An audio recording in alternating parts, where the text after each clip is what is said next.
আরে চাচা, চিন্তা করবেন না, আমি আজ আমার বন্ধুকে ঢাকায় নিয়ে আসছি। ওগো, আমার প্রতিদিন ঢাকা গিয়ে ক্লাস করতে অনেক কষ্ট হয়। এর থেকে ভালো আমি ঢাকায় একটা হোস্টেল ভাড়া নিয়ে থাকি। আচ্ছা বউ, তাই করো। বান্ধবী, কই তুই? আমি তো আমার জামাইকে ম্যানেজ করে ফেলছি হোস্টেলের জন্য। আমার যে কি খুশি লাগছে। উফ, তুইও বের হ, আজকেই ঢাকা যাব। এবার ঢাকা গিয়ে শুধু আমরা চিল আর চিল করব, কেউ টেরও পাবে না। এই বাসাটা কি ভাড়া হবে? হ্যাঁ। তবে শুধু মেয়েদের জন্য। শুধু মেয়েদের জন্য কেন? কিছু না, যাও ভিতরে যাও।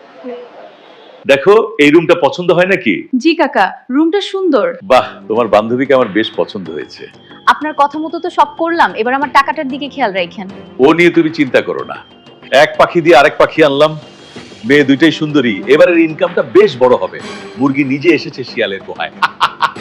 কি রে বান্ধবী, রুমটা থাকতে কেমন লাগছে? খারাপ না, তবে আমার বাড়িওয়ালাকে সুবিধা লাগছে না। আরে ও কিচ্ছু না। বউ কেমন আছো? এই তো ভালো আছি। বাসা কি পেয়েছো? হ্যাঁ, বাসা পেয়েছি। আচ্ছা, তুমি পরে কল দিও, এখন ব্যস্ত আছি। সাবধানে থেকো। এই নেন কাকা, দুটোই ওপরে আছে, তোমরা যাও, যা খুশি করো, আমি নিচে আছি। আচ্ছা, এই আপনারা কারা?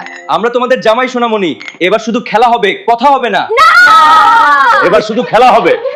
এই দুইটাকে দিয়ে আমার ভালো ইনকাম হলো। দরজাটা লাগিয়ে দেই, তোরা এবার যা খুশি কর।